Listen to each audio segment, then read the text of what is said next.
আমাদের দেশে অনেক সুন্দর সুন্দর জায়গা আছে যেটা এখনো আমারই ঘোরা হয়নি। অনেকেই বাংলাদেশের ঘোরাঘুরি শেষ করে সব জায়গা ঘুরে ফিরে এখন বিদেশেও ঘোরা শুরু করে দিয়েছেন।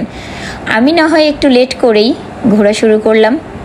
ফাইনালি আজকে আমাদের দেশের অন্যতম সুন্দরতম একটি জায়গায় চলে আসলাম। আমরা আজকে সাদা পাথরে আসছি, আর এখন কিন্তু আমরা সাদা পাথরে যাওয়ার জন্য ট্রলারে উঠেছি। আসসালামু আলাইকুম, কেমন আছেন সবাই? আশা করছি ভালো আছেন। আলহামদুলিল্লাহ, আমরা সবাই অনেক ভালো আছি। ঘুরতে আসলে সবারই ভালো লাগে, ঘোরার মতো মজা কোথাও নেই। ভিডিও শুরুতেই আমি আর আপনাদের ভাইয়াকে দিয়ে ভিডিওটা শুরু হলো। আশা করছি প্রতিবারের মতো আমার এই ব্লগটাও আপনাদের কাছে অনেক ভালো লাগবে। আর ভালো লাগলে কি করতে হবে? আমাকে উৎসাহিত করার জন্য একটা সাবস্ক্রাইব দিয়ে পাশে থাকতে হবে। আর যারা অলরেডি করে ফেলেছেন তাদেরকে অসংখ্য ধন্যবাদ। জাফলং থেকে সোজা আমরা বোলাগঞ্জ সাদা পাথরে আসলাম। নামমাত্র দামের ইন্ডিয়ান প্রোডাক্টসগুলো কিনে যখন হোটেলে আসলাম, একটু সময় দেওয়া হয়নি আমাদের ড্রেস চেঞ্জ করার জন্য। সরাসরি গাড়িতে উঠে কিন্তু রওনা হয়ে গিয়েছি সাদা পাথরের জন্য। আর রাস্তায় আসার পথে কিন্তু আমরা গাড়ি থামিয়ে নাস্তা করে নিয়েছিলাম। আর সেই সময় একটুও ভিডিও করতে পারিনি, কারণ আমার মোবাইলে চার্জ ছিল না। সাদা পাথর এসে কিন্তু আমি এখানে কিছুক্ষণ ওয়েট করে মোবাইলে একটু চার্জ দিয়ে তারপরে কিন্তু আবার ট্রলারে উঠে গিয়েছি। আর এখানের আশেপাশের ভিউটা দেখছেন কতটা জোস। আমার রাজকন্যা রাজকুমার এখন পঙ্খিরাজ ঘোড়ায় চড়ে যাবে। অল্প একটু হেঁটেই কিন্তু স্পটে যেতে হয় গোসল করার। আর তারা দুজন এখন পঙ্খিরাজ ঘোড়ায় করে ঘুরে বেড়াবে।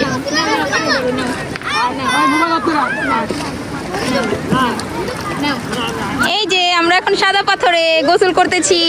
আমার জাদুমণি দেখি, এই যে জাদুমণিও নামতে চাইতেছে।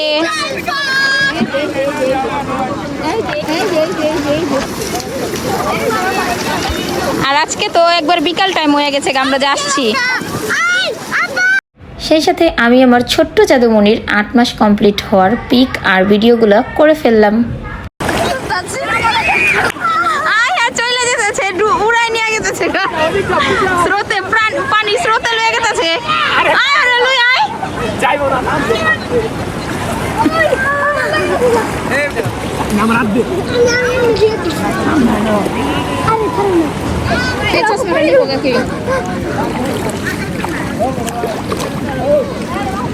বেটকি দিয়ে মরে যায়, তাই বা এখানে মরার অ্যাক্টিং করতেছে।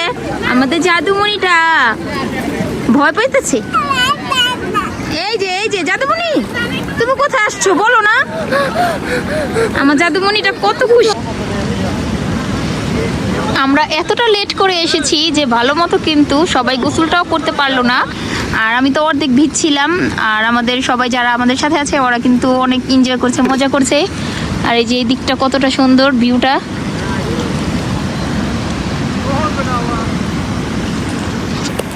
আয় সানান, আসো। আমি নিয়ে যাবো, আমি আসবো না। এইখান থেকে এইখানে মিথ্যা কথা বলে, কয় কি আমি উঠতে পারতাছি না। মিথ্যা কথা। তোমার জন্য কি আইসিন হওয়ার লেগে কি আনুম? কেরেন আনি, কেরেন কেরেন নিয়ে আসুম। উঠতে পারতাছে না, কেরেন নিয়ে আসি। আমরা সবাই রেডি, এখান থেকে চলে যাব। আমাদেরকে তাড়ায় দিতেছে, এখন বলে উঠতে পারে না। এই যে কেরেন নিয়ে আইতাছে, কেরেন।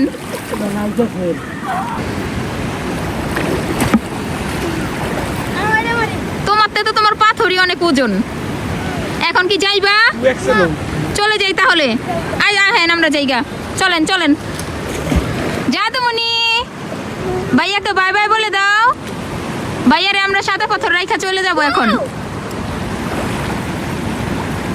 আসো। হ্যাঁ, সবই আল্লাহ নীলা খেলা। কি না পারে আল্লাহ চাইলেই। ওই যে আমার ছেলে এখনো কিন্তু ঘোড়ায় চড়ে যাচ্ছে, এত বায়না ছেলেটার। এই যে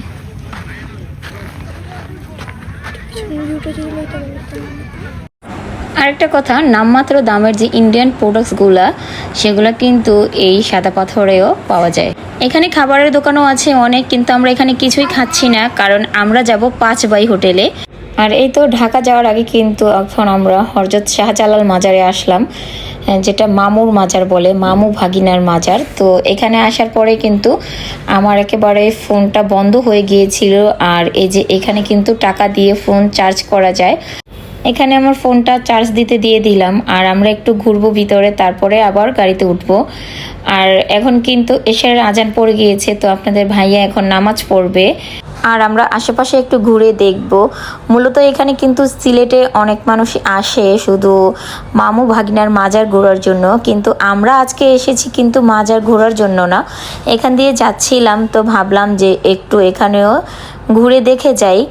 আর যারা নাকি মাজারের উদ্দেশ্য করে আসে তারা কিন্তু প্রথম শাহজালাল মাজার, তারপরে শাহপরান মাজার, আবার অনেকে বলে মামু ভাগনার মাজার। তো মামুর মাজার এইটা, আর শাহপরান মাজার হচ্ছে ভাগনার মাজার। তো এই যে আপনাদের ভাইয়া এখন উজু করলো, নামাজ পড়ার জন্য যাচ্ছে, আর আমরা সামনের ওই দিক যাচ্ছিলাম বড় বড় মাছ দেখার জন্য। সিলেট এসেছি আর 5 ভাই রেস্টুরেন্টে যাব না, সেটা কি করে হয়? সিলেটের নাম করা রেস্টুরেন্ট 5 ভাই আর হচ্ছে পানসি। তো আমরা তো আজকেই চলে যাচ্ছি, না হয় কিন্তু পানসি রেস্টুরেন্টেও যেতাম। আর আজকে যেহেতু চলে যাচ্ছি তো রাতের খাবারটা এখান থেকে খেয়ে আবার গাড়িতে উঠে যাব। ফার্স্ট ফ্লোরে জায়গা ছিল না, তাই আমরা সেকেন্ড ফ্লোরে চলে যাচ্ছি।